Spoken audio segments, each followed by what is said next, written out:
आज मी माझ्यावरती हा मराठी साज शृंगार जो केला आहे तो कसा केला आहे ते तुम्हाला ह्या व्हिडिओमध्ये मी शेअर करणार आहे। सो व्हिडिओ स्किप न करता पूर्ण बघा।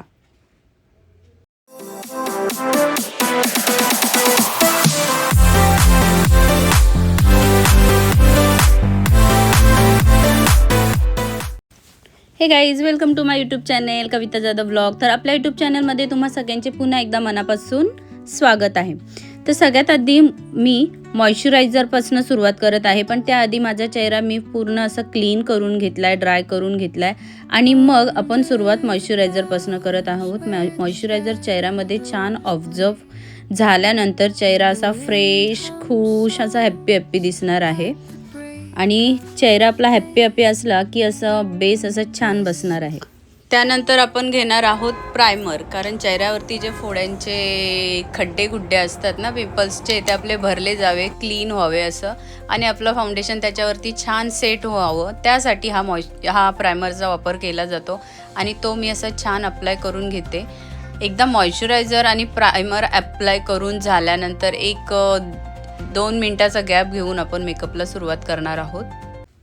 जास्त लोड न घेता, ब्रशेसचा वापर न करता मी हाताने जेवढं मला करता येईल मेकअप तेवढं मी हातानेच अप्लाय करणार आहे प्रोडक्ट। सो फाउंडेशन तुम्ही बघू शकता, मी हाताच्या मदतीनेच माझ्या अप्लाय केला आहे फेसवरती आणि माझ्याकडे छान एक सॉफ्ट असा ब्लेंडर आहे। ब्लेंडरने मी आता त्याला मस्त डॅब करून हायलायटरसाठी आता कन्सिलर घेते, म्हणजे माझ्या असा फेस जो आपला हायलायटर पार्ट असतो फेसचा तो असा उठून दिसणार आहे। मराठी मेकअप साज शृंगार असा छान सुबक असा दिसावा, त्यासाठी हा प्रयत्न आहे। आणि ब्लेंडरने तुम्ही पाहू शकता मी आता कन्सिलर सेट करत आहे। सगळे प्रोडक्ट्स आपले डिस्क्रिप्शन बॉक्समध्ये मेन्शन केले जातील, सो काही काळजी करू नका। तुम्हाला काही शंका असेल तर ती तुम्ही मला कमेंटमध्ये विचारू शकता। तर छान अशा क्यूट ह्या डब्यामध्ये काय असणार आहे तर ब्लशर। हा मेकअपमधला ब्लश म्हणजे हा माझा फेवरेट पार्ट आहे, मला खूप आवडतो आणि हा कोणत्या ब्रँडचा आहे ते तुम्हाला मी डिस्क्रिप्शन बॉक्समध्ये नक्कीच सांगेन, पण त्याआधी मला तुमची कमेंट येणं गरजेचं आहे। जे पण तुम्हाला कमेंट बॉक्समध्ये विचारायचं असेल ते तुम्ही मला विचारू शकता, त्याचा आन्सर मी तुम्हाला करेन।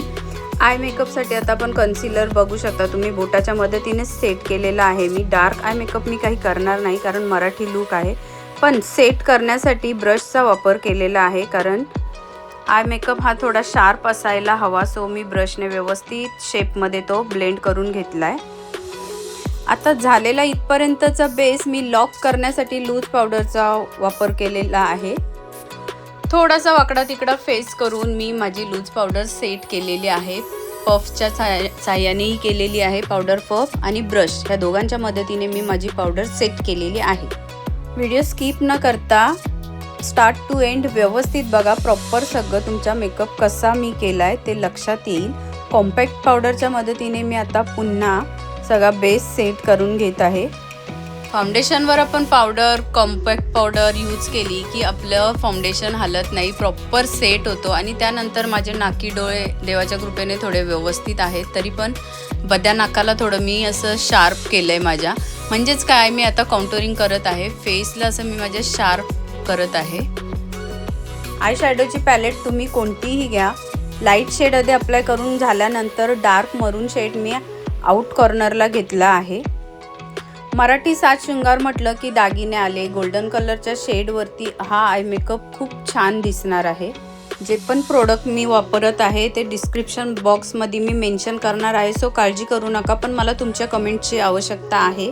तुम्ही मला विचारलं तर मला आणखी आनंद होईल, म्हणजे मी समजेन की तुम्हाला मी माझ्यावरती केलेला मेकअप आवडला आहे। इनर कॉर्नरला मी थोडासा व्हाईट शिमर बेस घेतला आहे, म्हणजे माझे डोळे असे छोटे आहेत ना, सो असे शार्प दिसतील। त्यानंतर हात काफत मी काजल अप्लाय केला आहे, त्यानंतर लायनर अप्लाय केला आहे। हे खूप नाजूक असतं बाबा, सगळा मेकअप झाल्यानंतर हा पार्ट खूप महत्त्वाचा असतो, जरा तरी हात इकडे तिकडे झाला तर मेकअप आपलं स्पॉईल होतो। सो सांभाळून तुम्हीही मेकअप करताना ह्याची काळजी घ्या, मी तर खूप घेते। डोळे मोठे करून मी बघत आहे। मस्कारा तुम्ही बघताय मी किती शार्पनेसनी लावत आहे। सिंपल मेकअप हवा आहे, सो लॅशेस वगैरे मी वापरणार नाही. सो मी छान मस्काराच अप्लाय करून घेतलात आणि ॲब्रो असे थोडे डार्क शार्प केले ना की असा फेस असा मस्त उठून दिसणार आहे. आता हायलायटर आपला एक पावडरचा बेस आहे हायलाइट पार्टचा, तो मी वापरलेला आहे, तोही मी तुम्हाला डिस्क्रिप्शनमध्ये सांगणार आहे. त्यानंतर छान असा हायलायटर आपल्या हायलाइट एरियावर मी अप्लाय केला आहे आणि त्यानंतर ओठांना थोडं वाकडं तिकडं करून पण शार्पनेसनी मी लिपस्टिक अप्लाय केली आहे. आणि तुम्ही बघू शकता मी अशी छान सुंदर अशी हेअरस्टाईल करून तुमच्यासमोर आलेली आहे. साडीसुद्धा ड्रापिंग केलेली आहे मी. पण आता आपण ज्वेलरी वेअर करणार आहोत, जास्त नाही, फक्त 150 रुपयामध्ये मी हा मराठी साज शृंगारवर जाईल असा नेकलेस घेतलेला आहे आणि तो मी पहिल्यांदा माझ्यावरतीच ट्राय केला आहे. सो छानच झाला आहे. ट्रेंडिंगची अशी ठुशी होती माझी काळी पोतीची, ती अप्लाय केली. आणि त्यानंतर बघू शकता गोल्डन जो नेकलेस मी ट्राय केला पण मला तो काय आवडला नाही. हा मोत्यांचा सेट मला आवडला आहे. तुम्ही पण मला कमेंटमध्ये सांगा हा छान वाटत होता की तो. इयरिंग्स माझ्याकडे 2 आहेत, झुमके पण आहेत मस्त आणि हे कान आहेत, कफ आहेत, पूर्ण भरलेले कान आहेत, पण ते घातल्यावर मला असं वाटतं जास्त वाटेल. सो मी झुमकेच ट्राय करणार आहे. आणि हा डोक्यावरचा पदर मी जो सेट करत आहे आतून पिन लावून, म्हणजे आपला पदर इकडे तिकडे व्हायला नको. म्हणजे मी कितीही नवजली आता इकडे तिकडे फिरली तरी हा माझा पदर फिरणार नाही, तो जागच्या जागेवरच राहील. आणि हा माझा फायनल लुक तुम्ही पाहू शकता. मराठी प्रॉपर साज शृंगार असा आपला तयार आहे. छान अशी पण थोडी मोठी नथ मी वेअर केलेली आहे, तुम्ही पाहू शकता. प्लीज मला कमेंटमध्ये सांगा माझा हा मेकअप कसा झालेला आहे.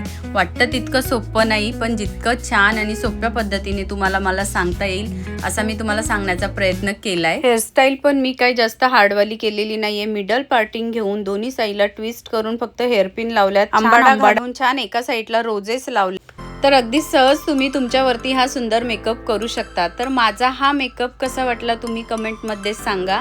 आणि व्हिडिओ आवडला असेल लाईक करा, शेअर करा, बेल आयकॉनची बेलसुद्धा वाजवा, कारण अशा छान व्हिडिओच्या नोटिफिकेशनसाठी. तर भेटूया पुन्हा छान अशाच नवीन व्हिडिओमध्ये. आत्तासाठी बाय. Thanks for watching.